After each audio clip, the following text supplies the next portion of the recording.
Hello friends, my self Meenu Kanwar. आज हम देखेंगे कि एडी करंट लॉस वोल्टेज पर डिपेंड क्यों होता है, फ्रीक्वेंसी पर क्यों नहीं। इसे समझने के लिए पहले हमें पता होना चाहिए कि एडी करंट क्या होता है। सो ये ट्रांसफार्मर इंटरनल कंस्ट्रक्शन है। ये ट्रांसफार्मर की प्राइमरी वाइंडिंग है। ये प्राइमरी वाइंडिंग यहाँ से हम सप्लाई देते हैं। ये भी क्या है, एक कंडक्टर है। ये ट्रांसफार्मर की सेकेंडरी वाइंडिंग है। ये भी एक कंडक्टर है जहां से हमें आउटपुट मिलता है। और ये जो कोर है जिसके थ्रू फ्लक्स प्राइमरी वाइंडिंग से सेकेंडरी वाइंडिंग तक लिंक करता है, ये भी एक कंडक्टर है। कोर के थ्रू ही फ्लक्स प्राइमरी वाइंडिंग से सेकेंडरी वाइंडिंग तक ट्रेवल करता है। ये जो फ्लक्स है एक अल्टरनेटिंग नेचर का होने के कारण कंटिन्यूअसली इसकी डायरेक्शन चेंज होती है। क्यों? क्योंकि यहाँ पे हम अल्टरनेटिंग सप्लाई देते हैं, एसी सप्लाई देते हैं। इस एसी सप्लाई के कारण यहाँ जो कोर में जो फ्लक्स प्राइमरी वाइंडिंग से सेकेंडरी वाइंडिंग तक लिंक कर रहा है, अल्टरनेटिंग होने के कारण फ्लक्स जो होगा वो भी अल्टरनेटिंग नेचर का ही होगा।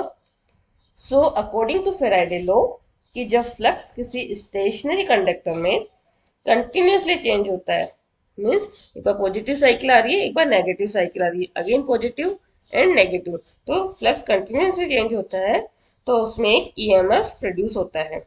मीन्स ईएमएफ किस पर डिपेंड कर रहा है, D phi upon D T पर, यानी rate of change of flux with respect to time. तो कोर जो है, ये जो ट्रांसफार्मर की कोर है, ये कोर भी क्या है, कि कंडक्टिंग मटेरियल है।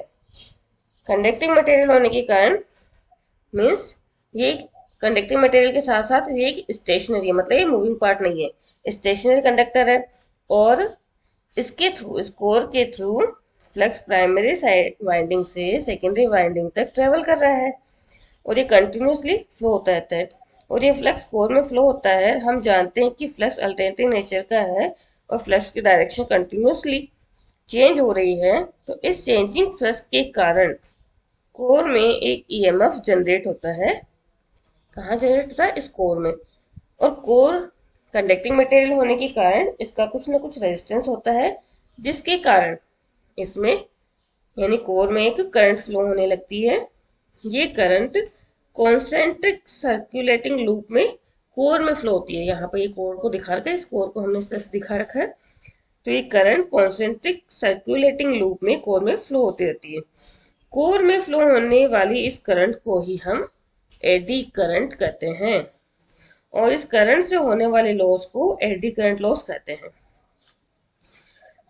अब हम इस लॉस को रिड्यूस कैसे करें? तो इस एडी करंट लॉस को कम करने में, क्योंकि इसको हम 100% तो रिड्यूस कर नहीं सकते, सब इसको हम कुछ हद तक इसको हम मिनिमाइज कर सकते हैं। तो इसको मिनिमाइज करने के लिए, इस एडी करंट लॉस को कम करने के लिए हम कोर को लैमिनेट करते हैं और कोर को थिन स्ट्रिप्स में बनाते हैं। देखो ये कोर है, इसको हम पतली पतली स्ट्रिप्स में यानी थिन स्ट्रिप्स में बनाते हैं, ताकि ये जो कोर के अंदर जो फ्लो होने वाली करंट है वो इस तरह से हो जाए जो दिख रही है।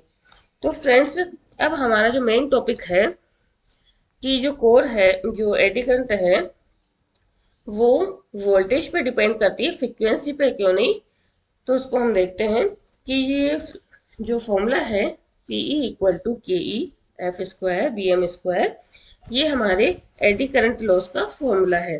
पीई इक्वल टू के, अब के ई है वो प्रोपोर्शनलिटी कांस्टेंट है, F is frequency and B M का square means maximum flux density in the core. इस जो कोर के अंदर जो फ्लक्स है उसकी हम बात करें। अब इस फॉर्मूले से हमें तो वोल्टेज पर का कुछ पता ही चल रहा है कि वोल्टेज यहाँ पर है या नहीं, इसलिए अब फ्रीक्वेंसी के ही तो कांस्टेंट है, ये फ्रीक्वेंसी है, तो हम bm की वैल्यू को चेंज करके यानी वोल्टेज और फ्लक्स के टर्म्स में यहाँ पर bm की वैल्यू को पुट करेंगे। उसके लिए हम देखते हैं कि ये हम जानते हैं कि it's internal construction of transformer कि जो प्राइमरी वाइंडिंग में हम सप्लाई वोल्टेज V देते हैं, क्या दे रहे हैं, सप्लाई वोल्टेज V देते हैं, तो प्राइमरी वाइंडिंग के अक्रॉस यानी यहाँ ईएमएफ इंड्यूस होगा। ये ईएमएफ इस सप्लाई वोल्टेज यानी V के इक्वल या नियर बाय इक्वल होता है। हमारे पास में जो यहाँ पर इसके अक्रॉस ईएमएफ जनरेट होता है, उसकी इक्वेशन होती है 4.44 फ्रीक्वेंसी नंबर ऑफ टर्न्स, यानी यहाँ पे कितने नंबर ऑफ टर्न्स है, और इसके अक्रॉस जो फ्लक्स जनरेट होता है phi m। तो इसका इक्वेशन हमें पता है, ईएमएफ इक्वेशन 4.44 एफ यानी frequency, number of turns and phi M. अब हमें फाई एम का फॉर्मूला पता होता है कि फाई एम इक्वल टू होता है बी ए यानी maximum flux density and cross section area of core. तो यहाँ से हम फाई की जगह ये फॉर्मूला पुट कर देंगे। तो यहाँ आ जाएगा हमारे पास 4 equal to V equal to 4.44 F frequency, number of turns and maximum flux density B M and cross section area of core. Now यहाँ ये हमारे पास आ गया। अब यहाँ से हम bm की वैल्यू को फाइंड आउट करेंगे, क्यों? क्योंकि हमें यहाँ पर bm की वैल्यू को पुट करना है। तो यहाँ से हमने bm की वैल्यू निकाली, bm इक्वल टू यहाँ से v, ये सारी टर्म से इसके नीचे चली जाएगी, तो f 4.44 एंड a।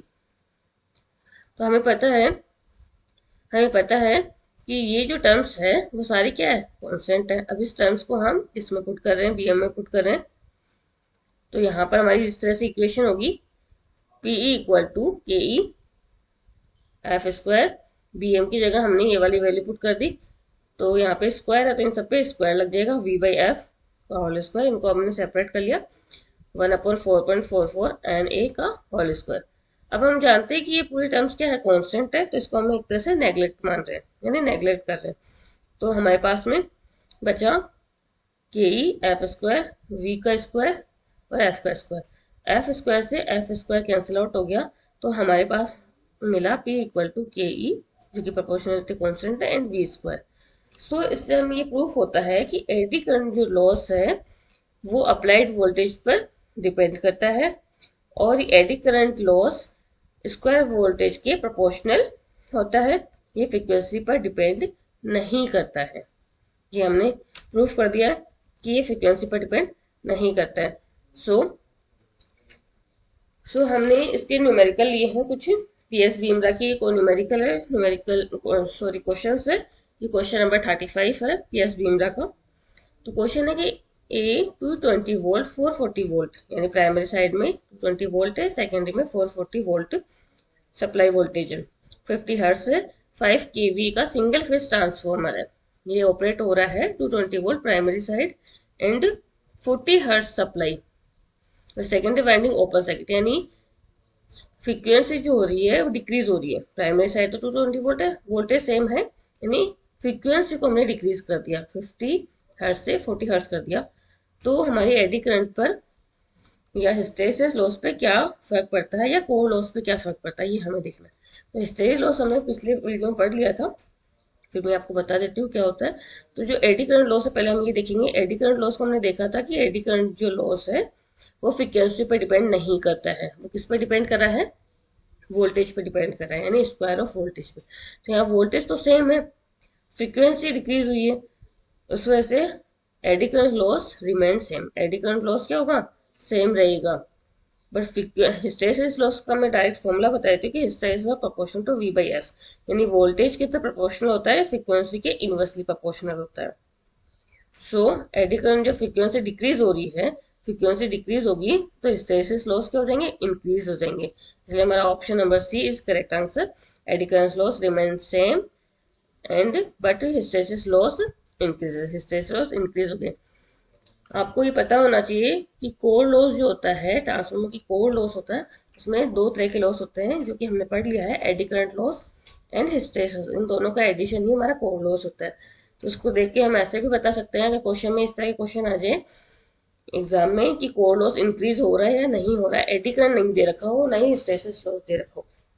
तो यहाँ से हमें पता होगा कि एडी करंट लॉस और हिस्टेरिसिस लॉस को ऐड करने पर ही कोर लॉस आता है। तब हिस्टेरिसिस लॉस इंक्रीज होगा तो कोर लॉस भी क्या हो जाएगा, इंक्रीज हो जाएगा। नेक्स्ट है frequency of the supply voltage to a transformer is increase, यानी इस बार क्या करें, फ्रीक्वेंसी को इंक्रीज करें, but the supply voltage is held fixed, and supply voltage क्या है, फिक्स्ड है। अब हमें पता है कि सप्लाई वोल्टेज फिक्स होता है तो एडी करंट लॉस तो इंक्रीज और डिक्रीज नहीं होता, वो भी रिमेनिंग कांस्टेंट ही होता है, यानी वो भी फिक्स्ड ही रहेगा। तो हमें ये वाला ऑप्शन तो पता चल गया कि AD current loss remain constant. अब इसमें बोला कि फ्रीक्वेंसी इंक्रीज हो रही है, फ्रीक्वेंसी इंक्रीज हो रही है तो क्या हो जाएगा, हिस्टेरिसिस लॉस डिक्रीज हो जाएगा। यहाँ से हमें पता चल रहा है इस फॉर्मूले से।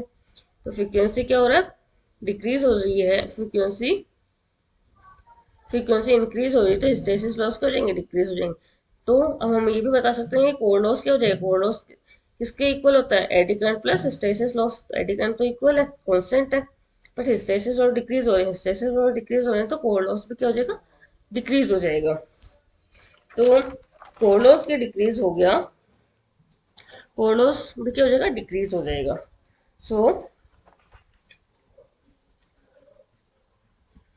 नाउ अब हमें पता चल गया कि हिस्टैरिसीस लॉस और एडी करंट लॉस किस पर डिपेंड करता है। यानी हिस्टैरिसीस लॉस जो होता है वो V बाई एफ के प्रोपोर्शनल होता है, और एडी करंट जो लॉस होता है वो वोल्टेज के स्क्वायर के प्रोपोर्शनल होता है। सो थैंक यू फ्रेंड्स, ऐसे ही मिलते हैं इंपॉर्टेंट टॉपिक के साथ में। अगर ये वीडियो आपको पसंद आई हो तो प्लीज़ कमेंट बॉक्स में कमेंट करके बताएं। Thank you.